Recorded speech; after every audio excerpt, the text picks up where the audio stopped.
Buenos días, bienvenidos a esta novena sesión en la que ya prácticamente acabamos con las introducciones, todavía no, pero casi, con las introducciones que hacen tanto Bruno Snell como Wilhelm Nesle a sus respectivas obras, las fuentes del pensamiento europeo y la historia del espíritu griego.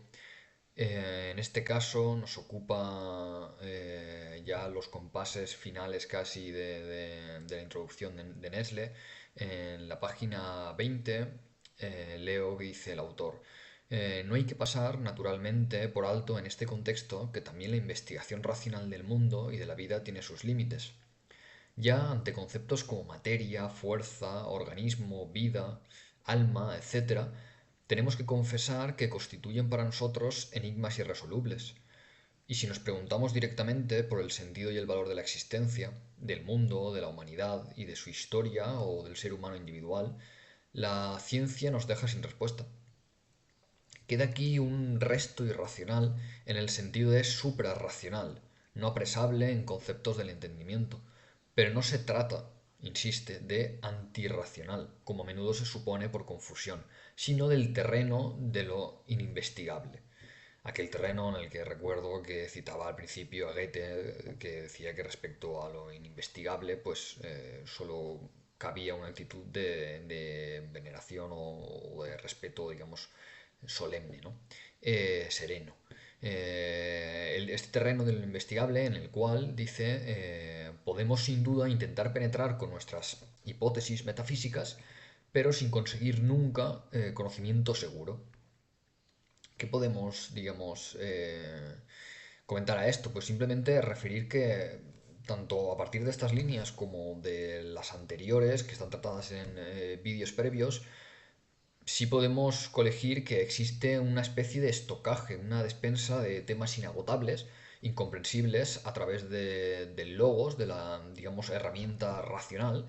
Es decir, esto es, hay un conjunto de temas que escapan al troquel con el que el golpe de la razón trata de moldearlos para hacerlos inteligibles y, en definitiva, pues lógicos, humanos, diríamos, ¿no? Comprensibles.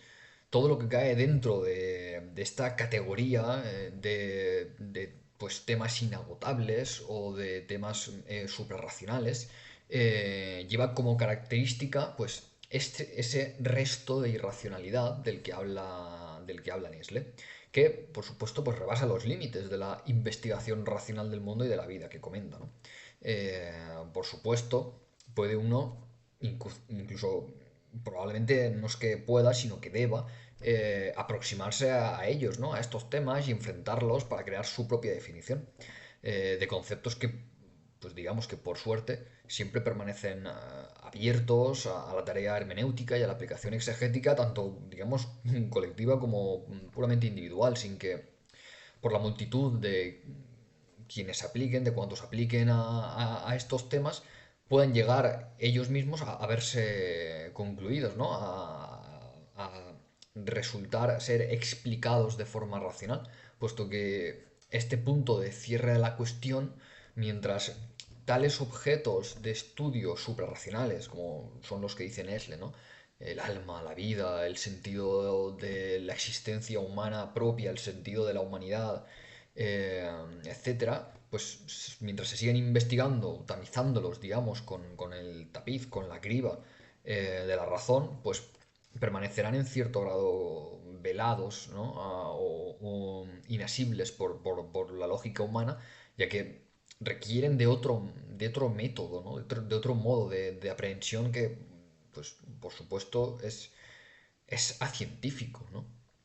Hay una entrevista a Sebastián Porrini en el programa Cachetada número 57 que conduce Juana, en el que precisamente el estudioso Porrini, el doctor Porrini, habla sobre todo esto y hace hincapié precisamente en lo mismo que Nestle, en que no estamos hablando de que lo irracional es antirracional, de que si se quiere avanzar, si se quiere seguir en este mito del progreso, haya que combatirlo, ¿no? Haya que pasarlo a la fuerza por la criba de la racionalidad. y lo que no subsista, simplemente pues eliminarlo, ¿no? de nuestra humanidad, por así decirlo. Sino que hace hincapié el doctor en que esto es precisamente suprarracional, ¿no? Y una de las formas que ha logrado el hombre de tratar de aprender esto que está por encima del elemento, digamos, con el que eh, nos ha previsto, ¿no? Para tratar de comprender el mundo, pues son los mitos, ¿no? Es esta forma, digamos, son estos ambajes por los que nos acercamos a ciertas cuestiones que, digamos, de frente, con la razón, pues nos sale al paso, ¿no? Que no son aprehensibles por ese método, ¿no? Podemos estar dándonos de bruces continuamente contra la misma pared, de tratar de definir alma, vida, sentido de la existencia, sentido del hombre, sentido de la vida, etcétera, si siempre lo enfrentamos con el arma, digamos, de la razón, con la criba de la lógica, ¿no? Porque estos elementos, pues tanto como decía Borgini en esa entrevista y en otros lugares, eh, como aquí dice Nesle, están por encima de la razón, no solo fuera de la razón, en el sentido de contra la razón, sino por encima de, ¿no? Digamos, a lo que en cierto modo se refiere, ¿no? Por ejemplo, el doctor Porrini es gran conocedor de la obra de Mircea Eliade, ¿no? Entonces, algunas de las referencias que quizá pueden corregirse de esto es que pues todos estos elementos que se adscriben, o que por ejemplo Nestle reconoce como suprarracionales, en definitiva a lo que pertenecen es a la esfera de lo sagrado. Por eso no se puede, digamos, no se pueden profanar con la razón, sino que requieren de un método de aproximación o de intento de intelección que, que digamos, tenga cierto componente, no sé si decir divino, quizá no sea la palabra, pero sí no del todo humano, diríamos, ¿no? Además, recordemos que según el propio Nestle, en unas páginas anteriores decía, el pensamiento racional va descubriendo en cada vez más lugares, en zonas cada vez más numerosas, las transgresiones de la religión, que ha olvidado la distinción entre lo investigable y lo ininvestigable, y se ha apoderado de ambos, ¿no? Recordemos que esta es la distinción clave de la introducción que hace Nestle a su propia obra, ¿no? ¿Qué pertenece a lo investigable, qué pertenece a lo ininvestigable y cómo esto, digamos, en un punto permanece todo bajo la esfera de la religión, en otro se va desgranando y se va, digamos, repartiendo de forma más equitativa, ¿no? Entre la religión y la ciencia y digamos, qué progreso es capaz de hacer el hombre griego y el espíritu griego, en esta especie de camino, ¿no? Se podría decir, en definitiva, que hay algo así como un movimiento pendular respecto a qué esfera le corresponde, digo muy entre comillas, legítimamente, ofrecer una explicación incluso, digamos, sobre lo ininvestigable, ¿no? Y precisamente en Grecia, en aquel periodo que se ha dado en llamar en algunas ocasiones como la Ilustración griega o la Ilustración helénica, se dio el cambio de tercio, digamos, el viraje desde el punto de amplitud máxima en el que estaba, digamos, todo, en el que la realidad se encontraba totalmente explicada a través de la religión olímpica y sus mitos, aquel, digamos, opresa gravi sub religione que encontrábamos y comentamos en el primer episodio de esta serie de vídeos, que estaba expresado, ¿no? En el De Rerum Natura de Lucrecio, en el primer libro.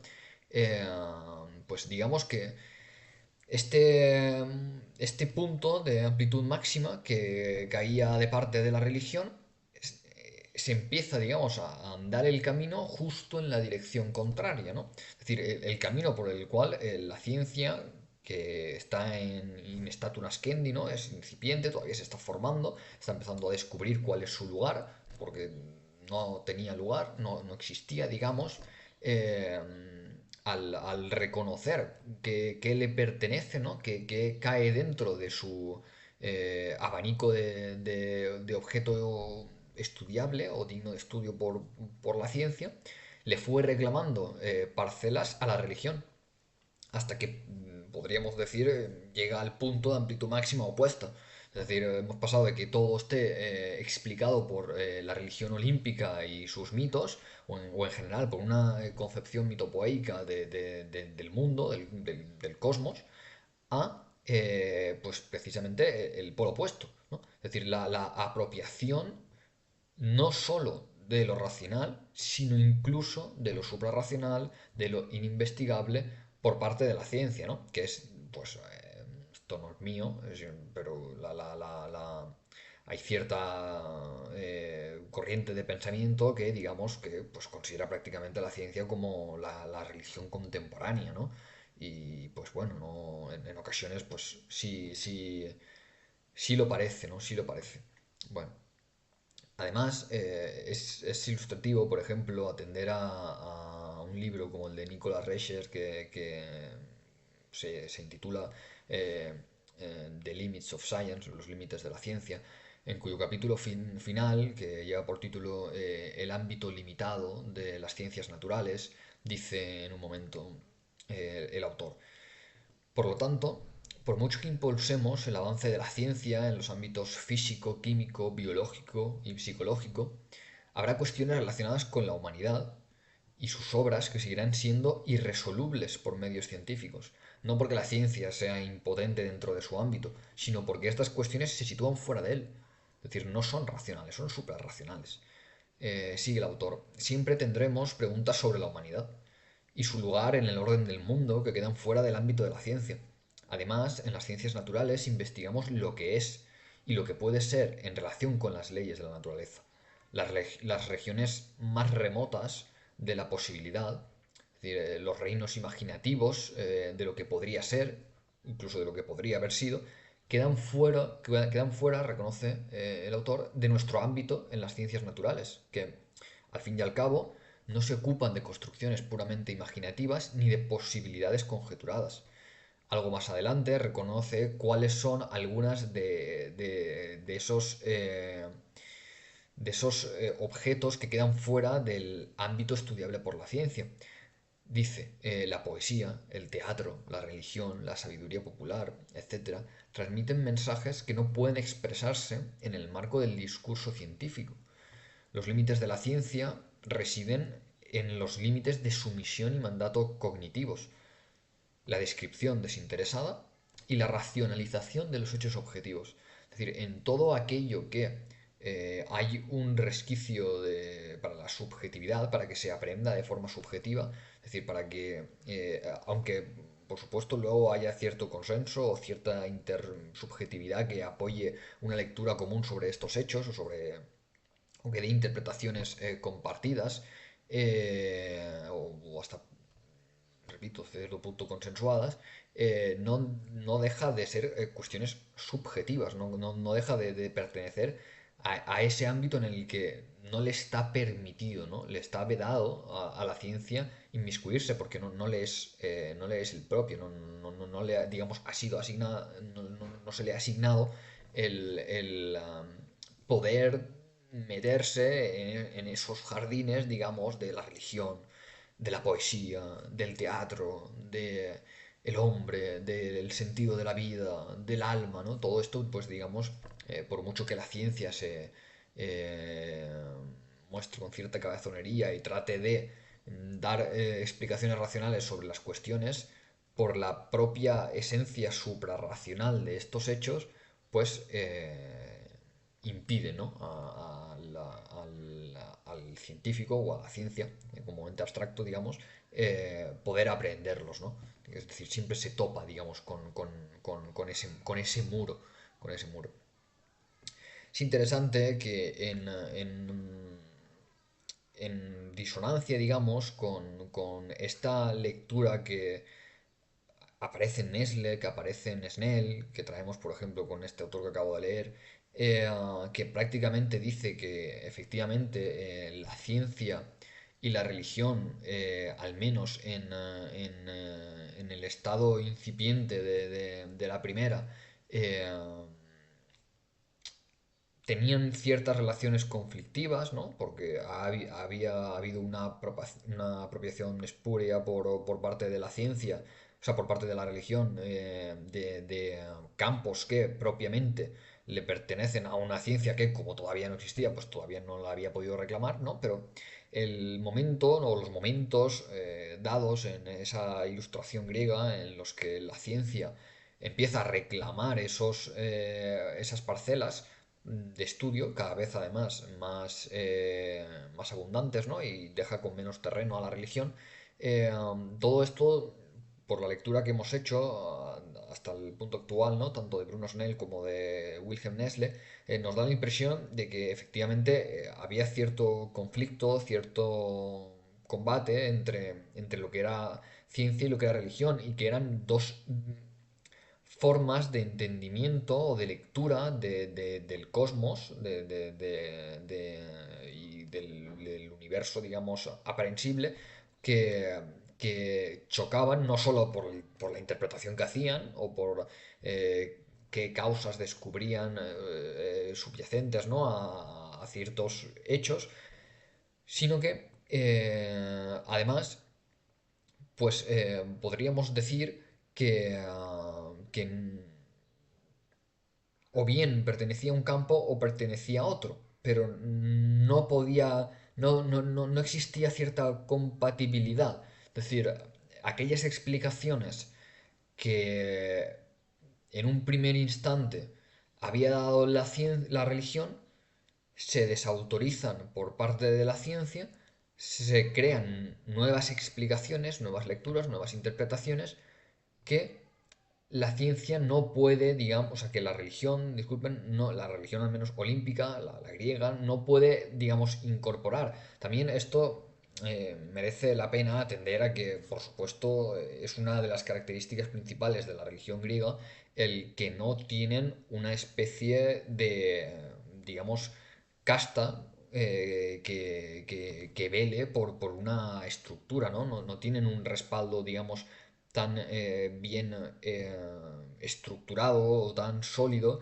que pueda filtrar e interpretar esos nuevos hallazgos de modo tal que pueda apropiarse, ¿no? De los descubrimientos científicos para solapar interpretaciones y digamos, eh, pues barrer para ellos mismos, ¿no? Para su casa. Es decir, eh, hay, no hay algo así como una especie de comunidad que interprete los nuevos datos científicos que van emergiendo con los filósofos, con los naturalistas, eh, con los hipocráticos, etcétera, sobre el mundo como para que se incorpore, ¿no? A una religión, sino que lo que había en la religión griega, ya en la época pues, de la que estamos hablando, que es época clásica y ya cercana a la helenística,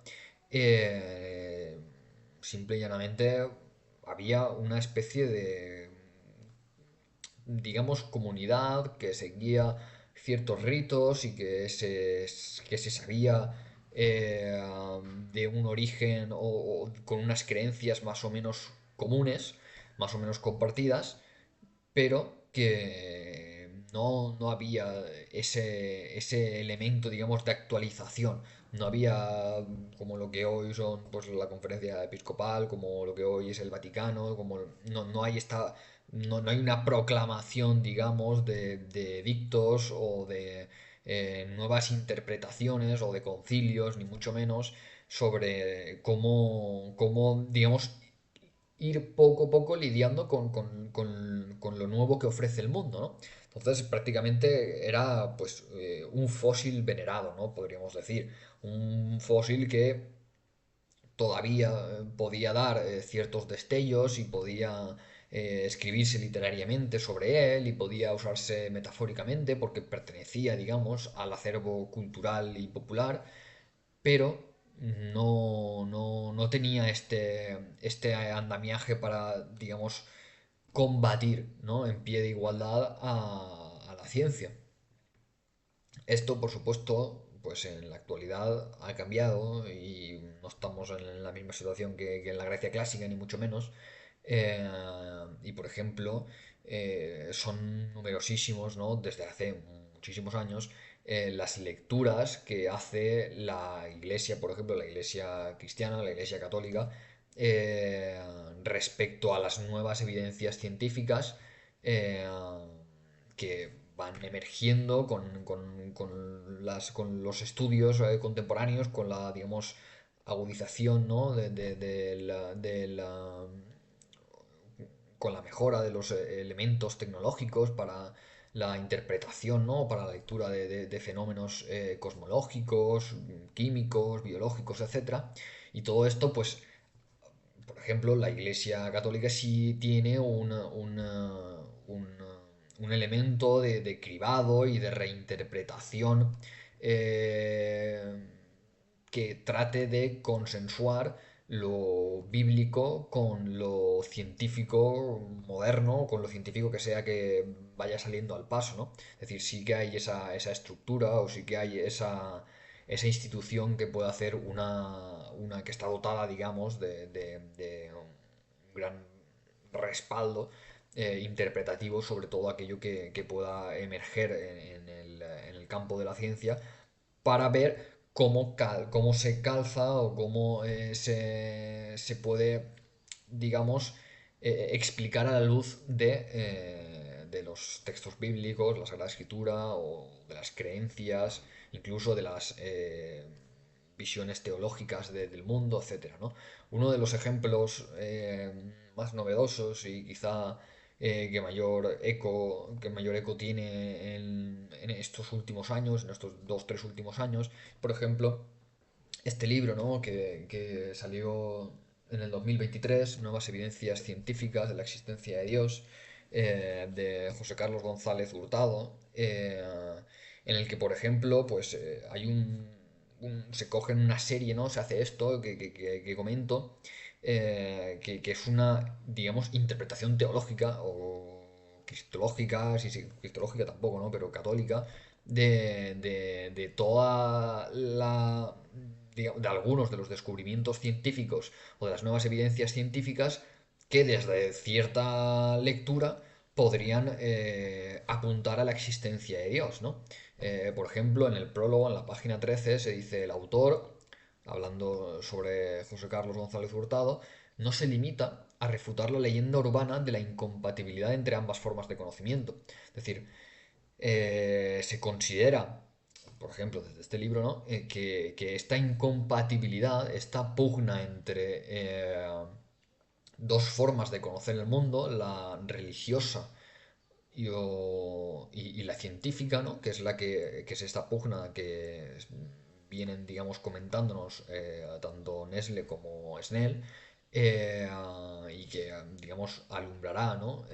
Las cuestiones en el plano más humano, más lógico, más racional, a partir del siglo sexto, quinto, cuarto, ¿no? En Grecia, no son realmente incompatibles, sino que son complementarias, ¿no?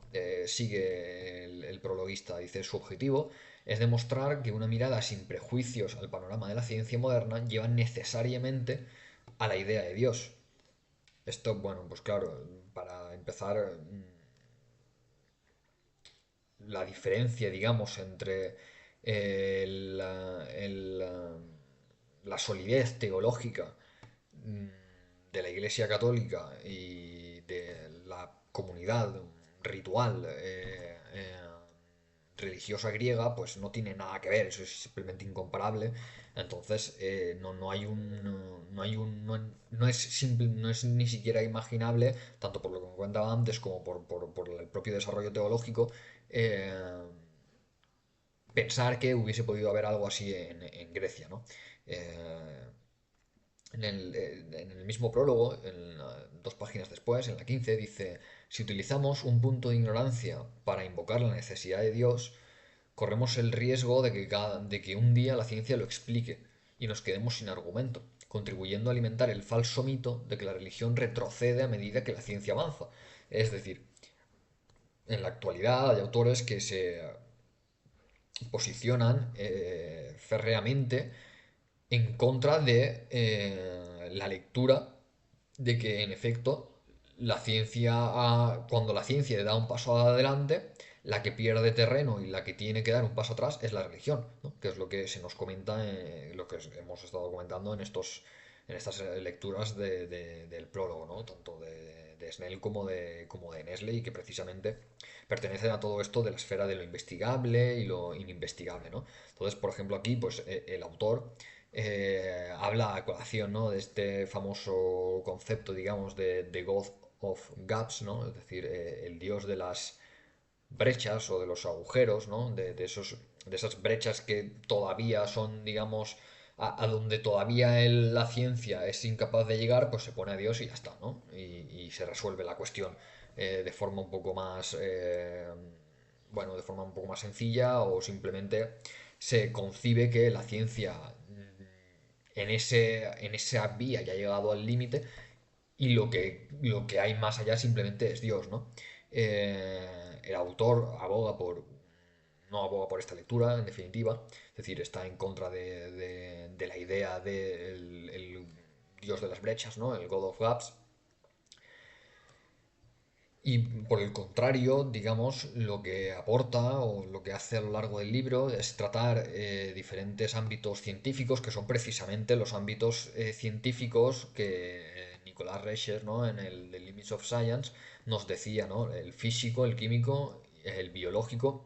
En este libro pone psicológico, pero en el libro de José Carlos González Hurtado, digamos, un cuarto pilar es el matemático. A lo largo de, digamos, desgranar, ¿no? O de narrar de forma asequible descubrimientos o nuevas evidencias científicas en los campos de la física, de la química, de las matemáticas y de la biología, pues llega, digamos, a la conclusión por todos estos diferentes caminos y por todos y a través de, o con la suma incluso de diferentes hallazgos o diferentes evidencias científicas modernas, o incluso pues, de hace 10 15 20 30 años, ¿no? Sobre todo al menos el grueso en la parte de física recae sobre todas las teorías, digamos, surgidas pues a partir del siglo XX prácticamente, ¿no? Eh, pues la teoría del Big Bang y un montón de descubrimientos, digamos, que han confirmado la teoría, ¿no? Que han dado desde diferentes acercamientos una solidez mayor, ¿no? Han dotado de más evidencias, de más pruebas, ¿no? A esta teoría, ¿no? Entonces, según el autor, por ejemplo, en este caso, dice que efectivamente es un mito y es un... Quizá aquí se usa un poco, digamos, pleonásticamente, ¿no? Lo de falso mito, porque pues creo que la lectura un poco es que el mito lleva parte lleva falsedad en sí, ¿no? No es la forma, digamos, verificada de ver la cuestión, sino que, bueno, bueno, en fin. Eh, en cualquier caso, pues la tesis que defiende, ¿no? Es esto, ¿no? Que, repito lo que decía en el prólogo, ¿no? Que la ciencia moderna lleva necesariamente a la idea de Dios, ¿no? Aunque no sea este Dios, digamos, repito, de las brechas, ¿no? Bueno, sobre estas cuestiones, pues ya se nos caen un poco, digamos, serían harina de otro costal, ¿no? O pertenecerían a otra serie de vídeos o de discusiones que hay en las que aquí pues tampoco merece la pena entrar. Simplemente, pues sí querría añadir, ¿no? Que, por ejemplo, se añade o se trae a colación en algún momento el caso de Sara Salviander, ¿no? Que es una astrofísica o astrónoma norteamericana, si no recuerdo mal. No estoy seguro, pero no recuerdo, no lo recuerdo con total certeza. Que bueno, que hace, digamos, una mezcla, ¿no? Entre esta especie de evidencias testimoniales, ¿no? O de conversiones, o sea, su testimonio de conversión desde una posición de ateísmo científico, ¿no? Heredado por sus padres, etcétera, ¿no? En el caso de su familia y de su contexto pues, vital, eh, se produce una conversión hacia la religión, en este caso, pues la religión cristiana, ¿no? Eh, Todo esto, digamos, viene agravado por la cuestión de que pues, es una científica, una astrofísica, una astrónoma, pues en fin, pues precisamente, ¿no? Lo que hace es aunar esta cuestión de la no incompatibilidad, digamos, de las dos esferas, de la esfera religiosa y de la esfera científica o, digamos, puramente racional, ¿no? Aunque en definitiva aquí lo que se hace en el libro es una racionalización de la idea de Dios, ¿no? Es porque la ciencia te indica lógicamente que Dios existe, ¿no? Eso es lo que se hace en este libro y en tantos otros, ¿no? En cualquier caso, volviendo ya a Nestle y, digamos, cerrando la cuestión, ¿no? Sobre qué es racional, qué es suprarracional, qué es investigable, qué es ininvestigable, y si realmente hay conflicto o no, si realmente se cede el terreno o no, o se puede compartir el terreno, ¿no? Si es, digamos, si lo investigable apunta hacia lo ininvestigable, por ejemplo, ¿no? Sería un poco la lectura, ¿no? Esta de lo que estamos comentando. Bueno, Nestle sigue en la página 20, un poco más adelante, dice, todo pueblo de cultura recorre, por lo menos en parte, ese camino que va desde la minoría de edad dominada por las autoridades religiosas hasta la investigación y el pensamiento libres e independientes, ¿no? En ningún lugar puede seguirse con tanta claridad el camino como entre los griegos, los creadores de la filosofía y de la ciencia europeas. Esto ya lo dijo también Bruno Snell, ¿no?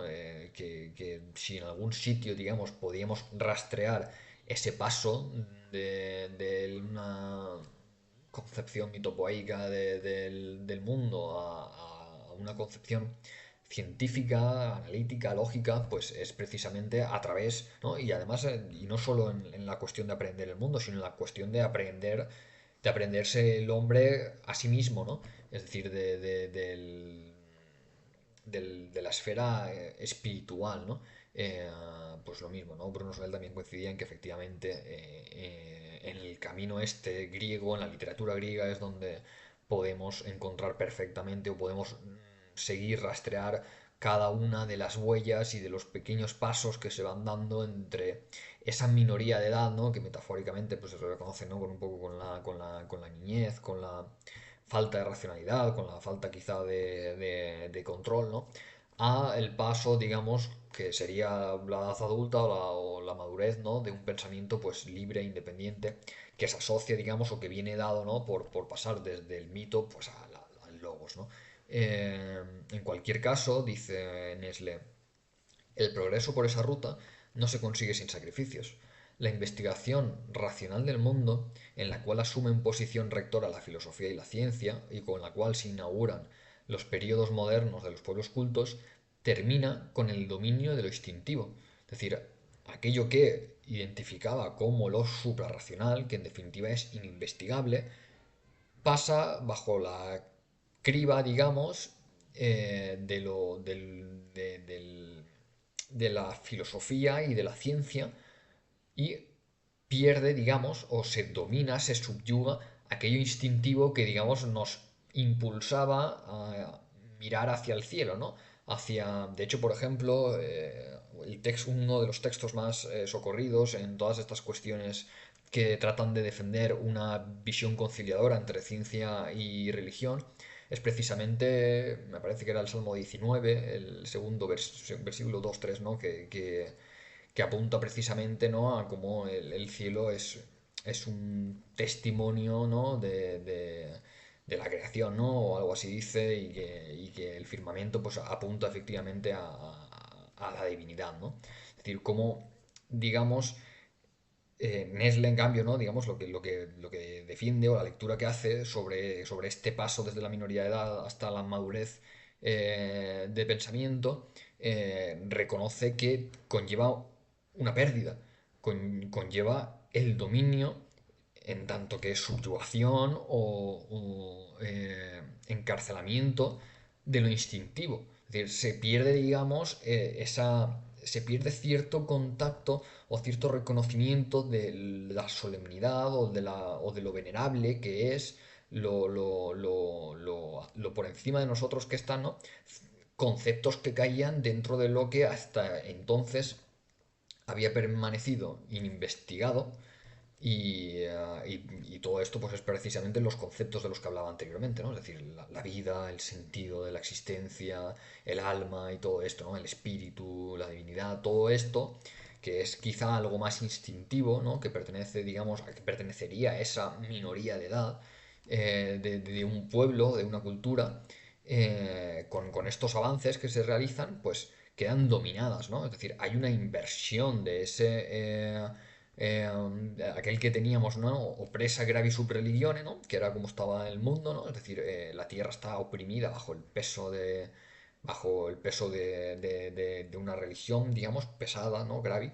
Eh, Ahora, en cambio, pues está todo la religión y todo lo que, digamos, podría pertenecer al ámbito propiamente religioso, que se ha, digamos, expropiado y ha pasado a formar parte de lo investigado, aunque pues de forma pues no resolutiva, ¿no? Porque, por ejemplo, en la lectura de Nestle, pues se aboga por esta incapacidad de la investigación racional del mundo por aprender ese resto irracional, ¿no? Que efectivamente, pues, en tanto que es suprarracional, como dice Nestle, queda por encima, ¿no? Y no es asible, no es interpretable con esta metodología racional, ¿no? Que propone la filosofía y la ciencia, ¿no?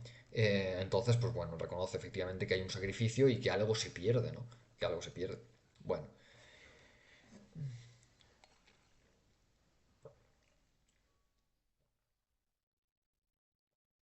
un poco más adelante, en la página 21, en el segundo parágrafo, dice Nestlé, los griegos son, como queda dicho, un caso típico de ese desarrollo espiritual, pues ningún otro pueblo manifiesta tal equilibrio de la fantasía y el entendimiento, de la capacidad de formación plástica con la capacidad de abstracción más elevada.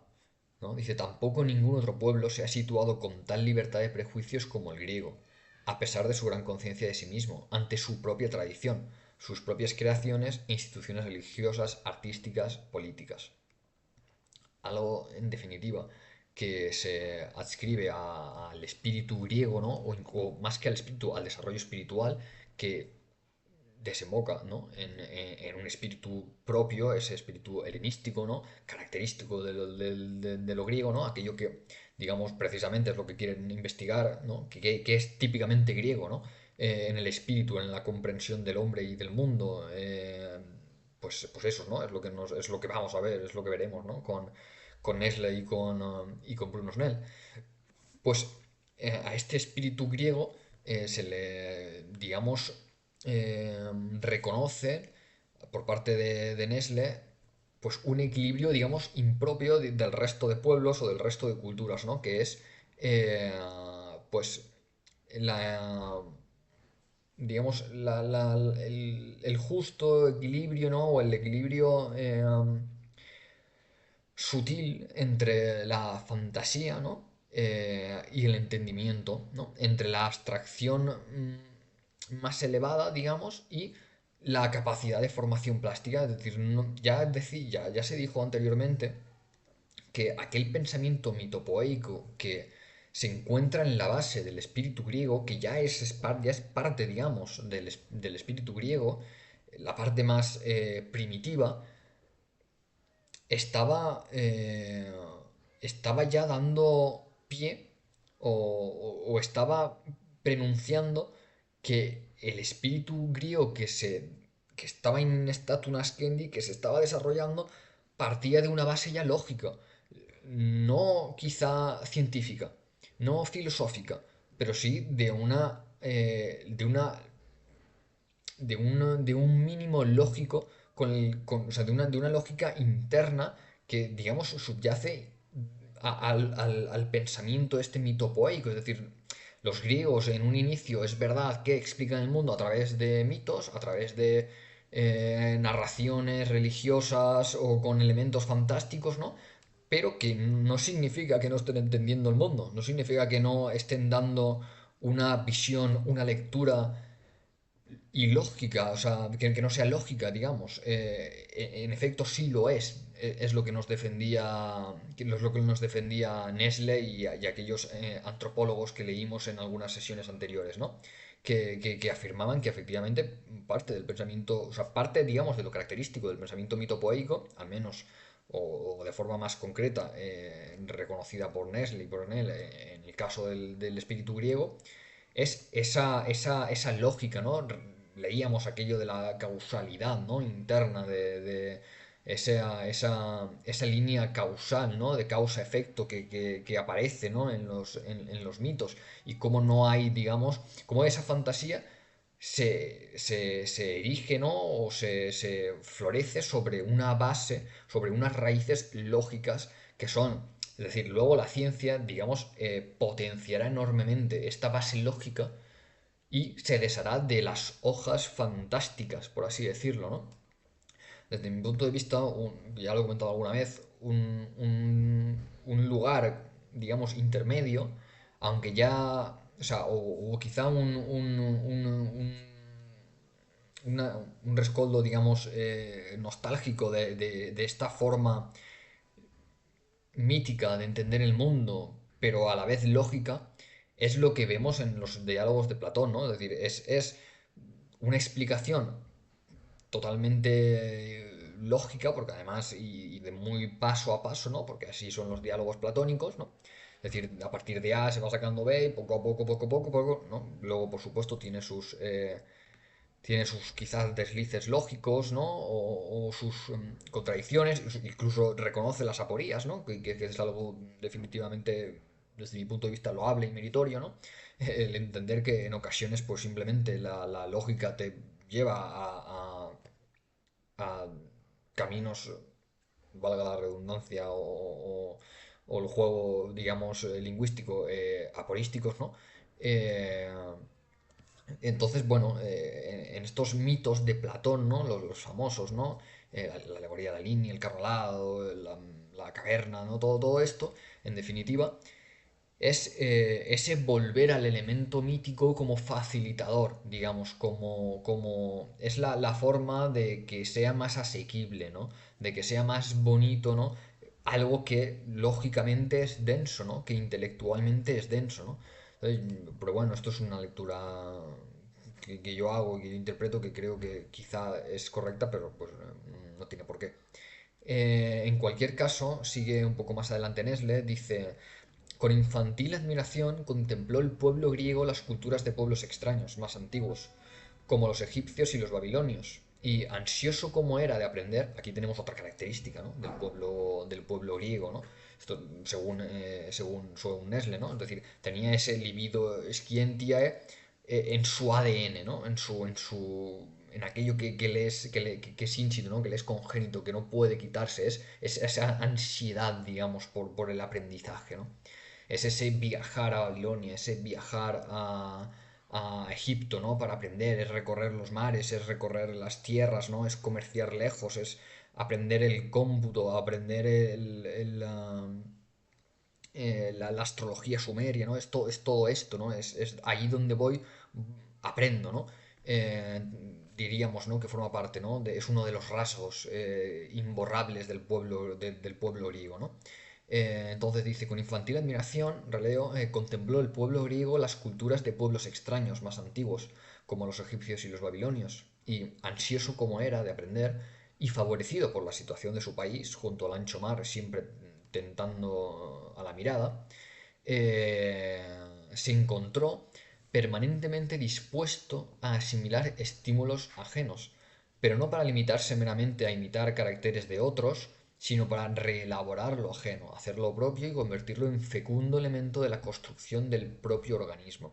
Esto es lo que dice Nesle, pero si recordamos lo que dice Bruno Snell y que leímos en el episodio anterior, Snell decía que algunos de los aspectos que aquí tratamos en la obra son sin duda, leo literalmente, independientes de lo oriental. Es decir, aquí encontramos hasta ahora hemos visto que efectivamente Bruno Snell y Wilhelm Nesle andan caminos paralelos que muchas veces son coincidentes, ¿no? Es decir, están de acuerdo, ¿no? Con aquello, con esta división de lo investigable, de lo no investigable, de lo que se tiene que, digamos, de lo que incluso esta pugna entre ciencia y religión, ¿no? Hay ciertos elementos o esta confusión o amalgama, ¿no? Entre el elemento espiritual y el elemento intelectual en el hombre griego, ¿no? Y cómo se solapan estas esferas para proporcionar, digamos, para avanzar en este camino, ¿no? Que metafóricamente dice Nesle, ¿no? De pasar esa minoría de edad, ¿no? De avanzar desde esa minoría de edad. Pero aquí vemos una divergencia. Es decir, Snell reconoce que hay que los aspectos que se trata en su obra son independientes del oriental, mientras que Nesle lo que dice es que el pueblo griego permaneció siempre dispuesto a asimilar estímulos ajenos, ¿no? Y además recalca que algunos de esos estímulos, ¿no? Son los babilonios y los egipcios, es decir, son orientales. Eh, es cierto que reconoce, y eso es innegable, ¿no? Que no se limitó a copiarlos, ¿no? Por supuesto, luego hay interpretaciones de muchos tipos, ¿no? Algunas de ellas, bueno, ya lo he comentado alguna vez, ¿no? Es como en tantos otros campos de la ciencia, hay lecturas maximalistas y minimalistas que defienden que, por ejemplo, gran parte de la filosofía, de la primera filosofía griega tiene origen oriental, o que las matemáticas griegas tienen nada de originalidad y es una copia del oriental, ya esa sería una postura maximalista, ¿no? Es decir, prácticamente todo lo cogimos de Oriente, ¿no? Ex Oriente Lux, y luego está la postura minimalista, ¿no? Es decir, no, no, por supuesto, esto pertenece al genio griego y bueno, sí es verdad que miraron, ¿no? Es verdad que observaron lo oriental, pero esto es nuestro, ¿no? Probablemente, pues, ni tanto ni tan calvo, ¿no? Eh, Aquí yo encuentro, desde mi punto de vista, ¿no? Más certera o más acertada o más próxima a lo que yo interpreto que así fue, desde mi conocimiento, que es entre poco y nada, eh, la postura de Nestle es la que yo encuentro un poco más acertada, repito. Es decir, se reelaboró lo ajeno, ¿no? Se apropió, se convirtió, se pasó por el tamiz del espíritu, ¿no? Del genio griego, todo como quiera llamarse, ¿no? Pero que en definitiva sí que hubo, digamos, cierta... Cuando creo que cuando se contempla lo otro, otras culturas con admiración, con infantil admiración, como dice, como resalta, porque no es banal, ¿no? El meter ese infantil admiración, ¿no? Es decir, es una admiración que carece todavía de esa, digamos, racionalidad madura o de esa capacidad de interpretar correctamente qué es asequible y qué no, qué es correcto y qué no, con qué me quedo y con qué no, ¿no? Creo que ese es uno de los detalles del sintagma, ¿no? Admiración infantil. Es hacer esa apropiación, pero quizá ingenua, ¿no? Quizá tomando más de lo que fuese menester, ¿no? O de lo que el espíritu griego invitaría a hacer, ¿no? Pero bueno, formaba parte también inextricable de ese propio genio griego, de ese propio pueblo griego, ¿no? Pues esa admiración primitiva, o infantil, ingenua, si se quiere, ¿no? En cualquier caso, pues aquí vemos, ¿no? Ya les he comentado, ¿no? Les comenté al principio que hago una lectura paralela de las dos obras simplemente porque desde mi lectura comprendí que se podía construir un mejor edificio, digamos, intelectual o de aproximación al pueblo griego, tanto de la esfera espiritual como de la esfera lógica, racional, científica, filosófica, etcétera, ¿no? Cultural, leyendo paralelamente, ¿no? viendo efectivamente en qué puntos convergen y en cuáles divergen, tanto, o sea, Snell y Wilhelm Nessel, ¿no? Y pues bueno, aquí hasta ahora hemos visto en el prólogo muchas formas compartidas, ¿no? Hemos visto como Snell, cuyo título es Las fuentes del pensamiento europeo, habla del espíritu griego como algo importantísimo para comprender el pensar griego y a fortiori el occidental, ¿no? Eh, y en cambio, leyendo el prólogo de Nestle, nos encontramos continuamente con qué es lo racional, qué es lo lógico, qué es lo que pertenece a la esfera del pensamiento, ¿no? Entonces vemos cómo se solapan en muchas ocasiones, como en algunos puntos convergen, como era en esa división de lo investigable, ininvestigable, etcétera, ¿no? Pero aquí, pues, por ejemplo, nos hemos encontrado con el primer punto de divergencia, que son pues que es esta, digamos, bifurcación, ¿no? Entre posturas es cierto, hay que reconocer, ¿no? Que Snell dice los aspectos de que aquí tratamos, ¿no? Es decir, digamos, acota aquello que es independiente del oriental, según sus propias palabras, a lo que estrictamente él trata, que no en todos los casos es lo mismo que es objeto de estudio de Nestle. Pero bueno, como veremos, efectivamente parten en muchas ocasiones de la lectura de los mismos textos, aunque interpreten diferentes cuestiones o aunque su objeto al leer, su objetivo, ¿no? Al leer los mismos textos sean distintos. eh, sin embargo, pues parten de una misma base, ¿no? Que es la literatura griega, que en ese punto también han sido, digamos, han coincidido, ¿no? En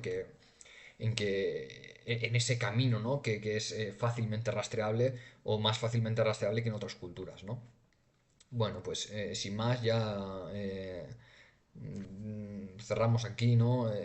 La sesión. No ha acabado todavía el prólogo de Nestle, pero bueno, queda bien poco, igual que el de Bruno Snell, tampoco queda ya mucho por ver, por leer ni por comentar. Entonces, pues bueno, en próximas sesiones ya cerraremos esta lectura comparada de los prólogos para que estamos comprobando, ¿no? Exactamente de qué va a tratar y cuáles son las perspectivas, cuáles son las tesis de las que parten, ¿no? Eh, y ya pues empezaremos, ¿no? Con el primer gran autor o los primeros textos a los que atienden tanto Snell como Nestle, que por supuesto pues son los textos homéricos. Bueno, muchas gracias por su atención y hasta la próxima.